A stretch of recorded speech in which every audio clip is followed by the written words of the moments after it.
Ursula von der Leyen, quand elle a pris la tête de la Commission européenne, a clairement défini son ambition d'avoir une commission géopolitique, ce qui est une ambition extrêmement élevée, ce qui s'est confronté à un certain nombre de difficultés, au premier rang desquelles le fait que les compétences qui sont pleinement aux mains de la Commission sur les dossiers géopolitiques, en fait, sont assez réduites. C'était une ambition qui était probablement trop importante, qui est probablement nécessairement déceptive, mais qui a peut-être un sens en particulier quand il s'agit de géoéconomie. Et probablement, c'est sur ce domaine de la géoéconomie que la Commission européenne peut le plus apporter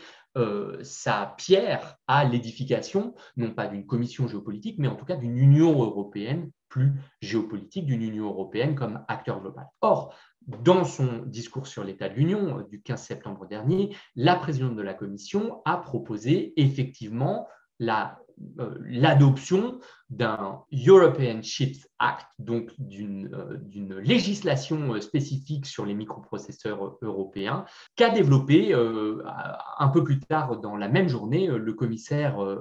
en charge de ce dossier, qui est le français Thierry Breton, qui porte effectivement la question du développement d'une filière autonome, j'oserais dire une filière souveraine en Europe en matière de développement et de production des microprocesseurs, et notamment des microprocesseurs de dernière génération, qui donc a développé l'ambition portée par Ursula von der Leyen. Peut-être que ce qu'il faut savoir, c'est tout d'abord que l'Union européenne,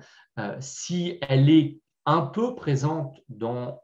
le développement, dans la recherche et le développement de ces microprocesseurs, elle est complètement absente de sa production, de leur production, ce qui pose un véritable problème en termes de dépendance. Cette dépendance, elle est problématique à plusieurs niveaux. Elle est problématique d'abord dans un contexte post-Covid, puisque avec le redémarrage de l'économie mondiale et la sortie de la crise Covid qu'on peut espérer maintenant, on voit un certain nombre de pénuries en termes de microprocesseurs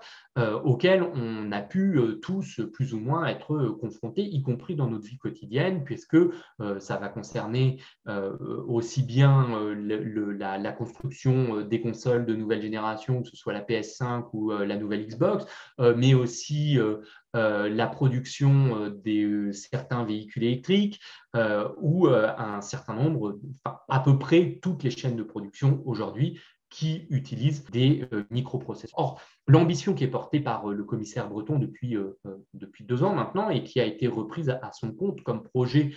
politique majeur par la présidente de la Commission, c'est véritablement cette élaboration, cette création, ce soutien à l'élaboration d'une filière européenne par cette adoption d'une législation sur les microprocesseurs européens. Alors, qu'est-ce qu'il va y avoir dans cette législation? Eh bien, le commissaire Breton évoque 3 pistes qui sont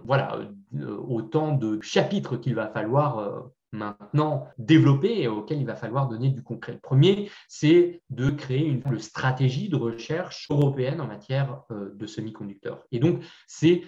plutôt que les Européens continuent chacun dans leur coin à développer et à faire lancer leurs projets de recherche en matière de semi-conducteurs, qui est une plus grande coordination afin d'éviter